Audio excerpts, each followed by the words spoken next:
Greetings, everybody.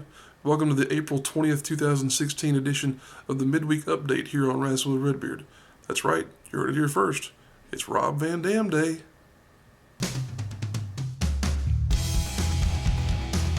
Number 5 story of the week this week is that Tessa Blanchard has made an appearance on WWE NXT. This is a pretty significant move in her career. Of course, we're big followers of Tessa Blanchard as she is a product of the Mid-Atlantic.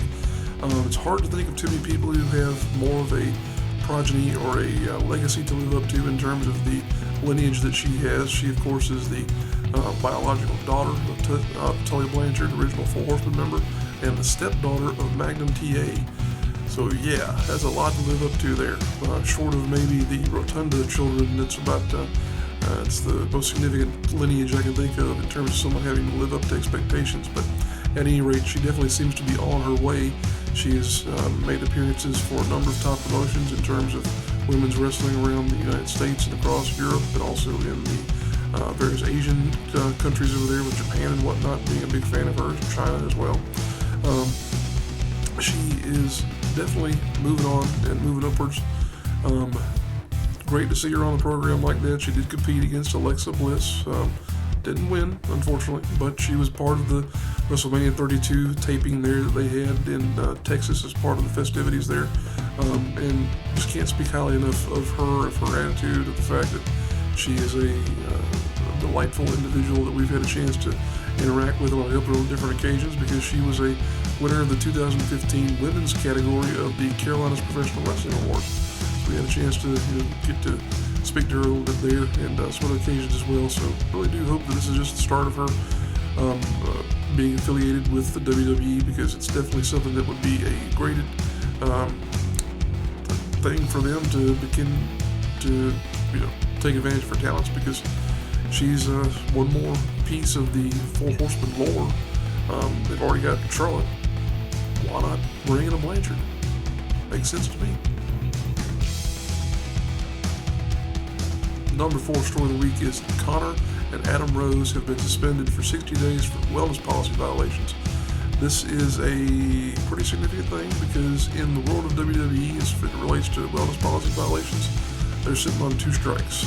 Depending on what the 3rd strike is for, it doesn't necessarily have to be for marijuana or for alcohol, but other more hardcore substances, that can mean an immediate termination. So these 2 men are kind of sitting on a razor's edge at this point in time. Connor is, of course, one half of the Ascension, with Victor, his tag team partner there, and Adam Rose, of course, is Adam Rose. He's been through several permutations of his character. A lot of people would just as soon go back to being Leo Kruger, myself included. I think they've done about as much as they can with Adam Rose. He's tried, but it's kind of surprising to hear of this as being a 60-day violation, because, like I mentioned, this is an indicator of this being their 2nd violation. A lot of people were like, well, when did the first violations happen? They, of course, were a part of developmental at one point in time, and they both had violations from their time whenever they were down there in Florida. Some of them have been quite a long time ago, but WWE does keep track record for these things. It's kind of disappointing, because Connor is Ryan O'Reilly, whichever name you want him to go by. He was a member of the 3 stable at NWA Charlotte. He was someone that we used to see compete around this part of the world quite frequently. So to see him suddenly have some potential issues with the furtherance of his career, it's kind of challenging. Kind of wonder what's going on there, but at the same time, things happen. People make decisions for stupid reasons all the time. Kind of want to say the same thing about Adam Rose, because if you saw the piece in the 30 for 30 program that was on ESPN, people were cheering for him because of the family situation that he has. He has a special needs child and another child on the way, evidently. People were really rooting for him at that point in time, and for it to turn out that he's maybe got a substance abuse issue, who knows what it could be for, because they don't really divulge what the violation was for. They just say that he had one. It's troubling, but let's see where it goes. Hopefully these 2 guys can get it turned around. Just have to hope it doesn't mean that the creative side of things will suddenly drop for both of them. Number 3 story of the week is Bray Wyatt has been injured during the European tour. Really? Are you kidding me? It's unbelievable. to know that Bray now stands as one of a laundry list of individuals from the top flight of WWE's roster who have been injured and who are dealing with what may be a significant injury. There's been a number of different videos that have been floating around online of what seemed to be the moment where the injury actually happened. It looked as though it was a lower leg injury, possibly a calf, shin, muscle tear, some type of thing. He didn't appear to be able to put any pressure on his leg from what it did look like in the video. Very troubling to see him now be the second member of the Wyatt family who's gone down with injury. Of course, first being Luke Harper, who's going to be out for a number of months with a torn ACL. Hate it for the Wyatt family because they've seemingly been through so many stops and starts and stops and starts in terms of the creative process, not really knowing what to do with them. And now you have a situation to where the leader of the group and go ahead and say arguably the best wrestler other than Wyatt himself involved in the group are both on the shelf for gosh knows how long. We don't know what the actual injury is though. I'll go ahead and say that. It might not be as severe as it seems, but you kind of want to take the worst case scenario in these things, so there's no telling how long he could be out, if he is out at all. So we'll have to wait and see what happens there, but it does appear for at least the time being that Bray Wyatt will be out of action. We'll follow the story and see if we can get an update in terms of what his condition is in the coming weeks. Number 2 story of the week is the unfortunate news of the passing of yet another professional wrestler, this one being Balls Mahoney. This is especially, I'll go ahead and say sad story because if you'll remember, just a matter of months ago, we were reporting on the death of Axel Rotten. The two of them were, of course, a tag team back in the ECW heyday.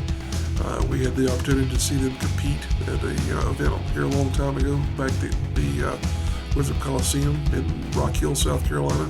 It's back in October of 1999, matter of fact.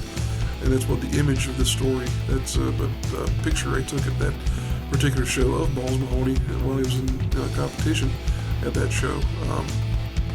Just very unfortunate to hear this man's passing. We were not big fans of him, didn't necessarily follow his career or his personal life, but just the fact that those two men, both in their mid-40s, now both gone, really just speaks volumes about the lifestyle.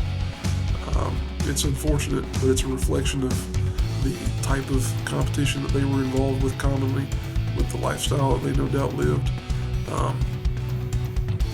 It's just very unfortunate, very sad, and very much a thing that we don't ever really want to talk about on a program like this, but we feel inclined to because it's an opportunity for us to remember them, to at least shed some positive light on what is now a light that's gone out.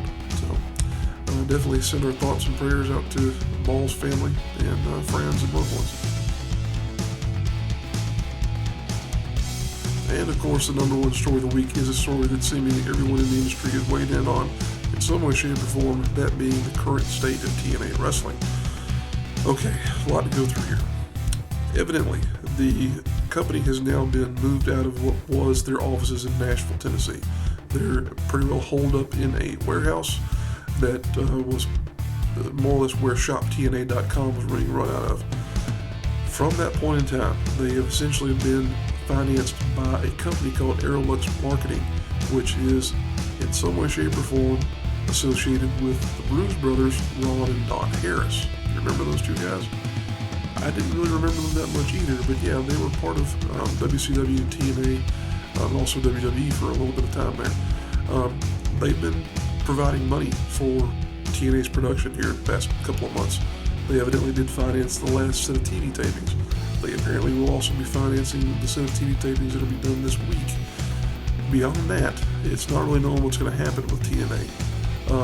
There are evidently a number of investors interested in getting a part of the company, if not the entire company, and that seems to be where a lot of the breakdown is happening, because from what we've been reading and from what's been written all over the web, Dixie Carter is still interested in maintaining a majority control of the company. That's bad, but at least she would be willing to sell 40-some-odd% of it to whoever might come along. It really and truly is a point where TNA should really just be sold. Dixie does not need to be involved with it, and I think that if there's a deal process to where she is still involved with it, that will only mean that we'll be seeing more of the same. If someone does come along and buy it and they do get 100% of the company, or at least a controlling stake in it, you would hope that this would be the opportunity for TNA to maybe scrub itself of the past, become some other company beyond TNA. Don't call yourself TNA, don't call it Impact. Be something new, be something different. Because there's too much weight, too much baggage with the TNA name and with Impact Wrestling as well, for that matter. This is a very interesting story, a very peculiar story. It's got a lot of permutations to it. There's even been news here in the past couple of days that was confirmed by Jim Ross that at one point in time, country western singer Toby Keith was interested in buying TNA, but he was one of the ones who was turned away by the fact that Dixie didn't seem to be willing to turn over complete control of the company. That's going to be for the best going forward. Sorry, Dixie, you've had your time. It's time to move on and let go. There may be others involved. As we've said, there have been stories of several different investment companies and investors who may be interested in being a part of TNA's future. We'll just have to wait and see what happens. This is, again, this is not an attitude that I'm taking in terms of wanting TNA to go away. I definitely don't want the company to close. It would be great if they could transform into something else. Because if that company does close, that means that's one less top-tier promotion in this country, or in the world for that matter, to where men and women can go and live their dream of being professional wrestlers, earn a living doing it. So, it is what it is, though. But something we don't have to worry about too much of here in the local scene is the concept of a company just up and closing shop. It does happen, but not too frequently, and it doesn't seem to be happening this weekend because we've got 12 shows lined up that we're aware of. So let's go ahead and roll those posters for you, and then we'll be back in a few moments to round out the show.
Alright, there you have it. Our rundown of the events that are happening in this part of the world this coming weekend. If you're a wrestler, or promoter, or someone who's involved with the wrestling promotion, and you didn't see your poster in that part of the show, it's because we didn't know about it. We do our best to peruse social media to keep abreast of what's happening in this part of the world. We do miss things, though.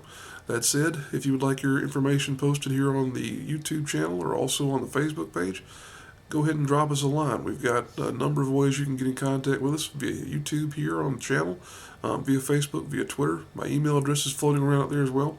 All opportunities for you to get us your information, and we will be more than glad to share it out there for you because it's a big part of what we do here at Rasslin with Redbeard, to share and promote the companies and talent that are in this part of the world. Appreciate you guys tuning in. If you enjoy the program, go ahead and click that like button. And if you really enjoy what we got on the channel, go ahead and click subscribe. That way you'll know that we have put something new out there, either in the form of a fresh midweek update, new match videos, or maybe even a brand new Rasslin with Redbeard main show. It happens occasionally. Appreciate you guys tuning in once again. We'll see you next week.